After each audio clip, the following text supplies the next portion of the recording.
Halo pemirsa layar Tube 17, apa kabar kalian? Kali ini layar Tube 17 akan menceritakan alur film Moi, film horor Vietnam. Selamat menyaksikan. Film ini bercerita tentang Yoon Hae, seorang penulis dari Korea Selatan yang ingin membuat novel kedua. Novel pertamanya meledak di pasaran dengan judul Secret and List, yang bercerita tentang seorang antagonis berkelakuan sangat buruk. Karakter itu diambil dari temannya sendiri yang bernama Seo Yeon. Dan untuk novel yang kedua ini, Yoon Hae mendapat ide dari Seo Yeon. Bahkan Seo Yeon siap membantu Yoon Hae untuk mencari bahan untuk menulis sosok hantu Moi yang melegenda di Vietnam.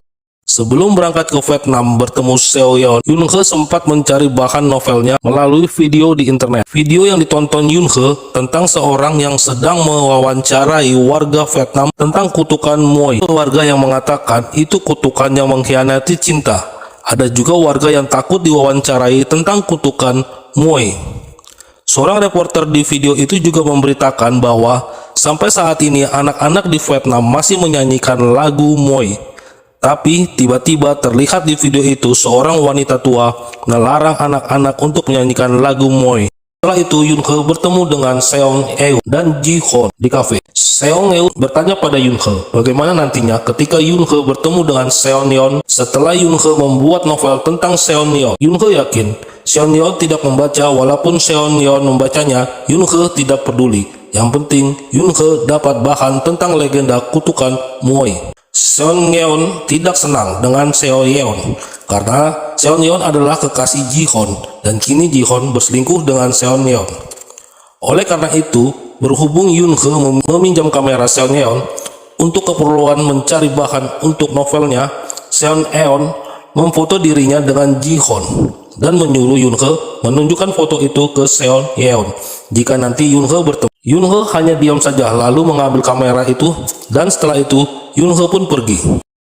Karena novel yang pertama itu membuat Yoon Hae ragu pergi ke Vietnam dan bertemu Seong Yeon. Tapi karena editor memaksa Yoon Hae pergi ke Vietnam mencari bahan untuk novelnya, akhirnya Yoon Hae memutuskan untuk pergi ke Vietnam. Sesampainya di Vietnam, Seong Yeon yang menjemput Yoon Hae di bandara. Seong Yeon berterima kasih Yoon Hae mau datang, lalu mereka pun berpelukan. Seong Yeon membawa Yoon Hae ke suatu tempat. Di situ Seong Yeon menunjukkan foto Moi waktu kecil. Seong Yeon lalu bercerita bahwa Moi dalam bahasa Vietnam berarti 10. Itu karena dia anak ke-10. Moi terlahir dengan kekuatan untuk mengutuk. Seong Yeon melanjut bercerita kepada Yoon Hae bahwa sejak arwahnya dikabarkan menghantui desa, penduduk desa ketakutan. Lalu biarawan telah menyegel roh dalam sebuah potret. Lalu segel itu terlepas dan kutukan itu dimulai. Seong Yeon masih menceritakan bahwa kutukan itu terjadi setiap tanggal 15. Yoon Hae heran karena menurut cerita kutukan itu sudah terjadi 100 tahun yang lalu. Tapi kenapa tidak ada terlihat korban kutukan Moi? Seong Yeon menjawab jika legenda itu benar pasti sudah ada banyak korban. Yoon Hae bertanya lagi, bagaimana segel itu terbuka? Seong Yeon menjawab dia tidak tahu, dan itu tugas Yoon Hae mencari tahu. Yoon Hae bertanya lagi, bagaimana Seong Yeon mengetahui semua tentang kutukan Moi? Seong Yeon mengatakan dia tahu dari Profesor Kim. Profesor Kim mempelajari sejarah Vietnam melalui video, dan Seong Yeon yang menerjemahkannya. Yoon Hae meminta pada Seong Yeon untuk ketemukan Yoon Hae dengan Profesor Kim. Seong Yeon mengatakan Profesor Kim sudah kembali ke Korea. Lalu tiba-tiba Seong Yeon menanyakan teman-temannya di Korea. Karena tidak ingin menyakiti hati Seong Yeon, Yoon Hae mengatakan bahwa Yoon Hae sudah tidak pernah menghubungi mereka lagi. Lalu Yoon Hae mengajak Seong Yeon kembali ke hotel untuk istirahat. Di dalam hotel, Yoon Hae melihat Seong Yeon sudah tidur. Yoon Hae lalu bermain air di bathtub. Tiba-tiba, shower mengeluarkan air dengan sendirinya. Yoon Hae mematikan lalu kembali ke kamar. Dia melihat Seong Yeon masih tidur. Lalu, awalnya Yoon Hae mendengar suara bel sepertinya ada orang yang datang. Ketika Yoon Hae akan membuka pintu, shower kembali mengeluarkan air dengan sendirinya. Yoon Hae lalu membuka horden kamar untuk melihat ke arah shower. Ternyata di balik jendela itu ada penampakan serba hitam. Yoon Hae berteriak, lalu membangunkan Seong Yeon.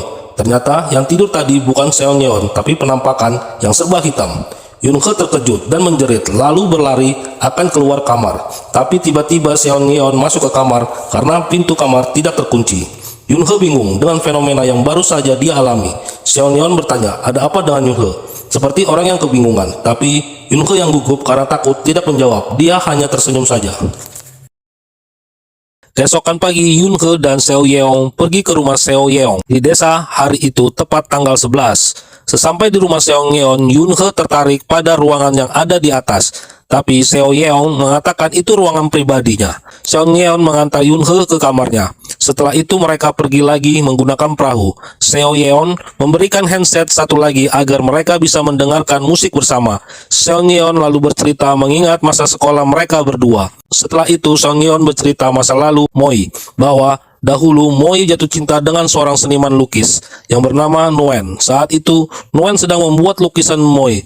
Tapi Nguyen pergi sebelum dia menyelesaikan lukisan itu. Nguyen ingin menyimpan lukisan itu tapi tidak bisa karena Nguyen mempunyai tunangan seorang wanita kaya. Tunangan Nguyen tahu bahwa Moi telah mencuri cintanya. Lalu tunangan Nguyen menyebarkan gosip jika Moi tukang sihir suka rebut pria orang. Tidak hanya itu, tunangan Nguyen membawa 4 orang tukang pukulnya mendatangi rumah Moi. Mereka lalu mematahkan kedua tangan dan kaki Moi. Tidak hanya itu, tunangan Nguyen mematahkan jari tangan Moi karena melihat cincin yang diberikan Nguyen kepada Moi. Lalu tunangan Nguyen menyiramkan air keras ke wajah Moi.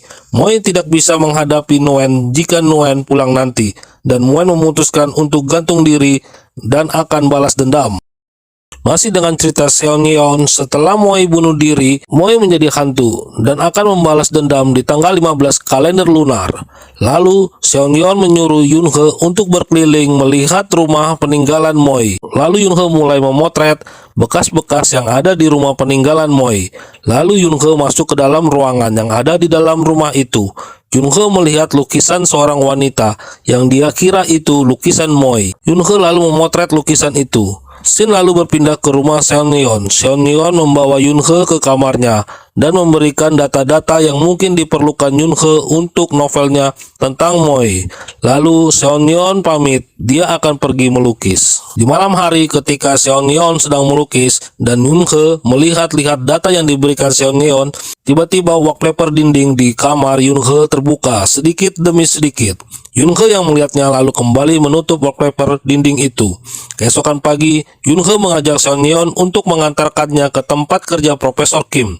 Sambil menuju tempat kerja Profesor Kim, Seo Yeon bertanya, mau apa Yun He di ruang kerja Profesor Kim? Yun He ingin mengambil buku tentang Moi. Yun He yakin buku tentang Moi ada di ruang kerja Profesor Kim. Seo Yeon tidak yakin mereka bisa masuk ke ruangan kerja Profesor Kim karena pemegang kunci ruangan Profesor Kim seorang wanita yang kurang menyukai orang Korea. Dengan percaya diri, Yun He yakin bisa menaklukkan wanita itu. Setelah bertemu wanita itu, Yun He berpura-pura sakit perut.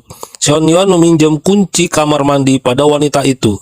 Ternyata kunci kamar mandi gabung dengan kunci ruangan lainnya, termasuk ruangan kerja Profesor Kim. Yun He masuk ke ruangan kerja Profesor Kim, lalu dia mengambil buku berwarna biru bertuliskan Moi, dan setelah itu dia pun pergi.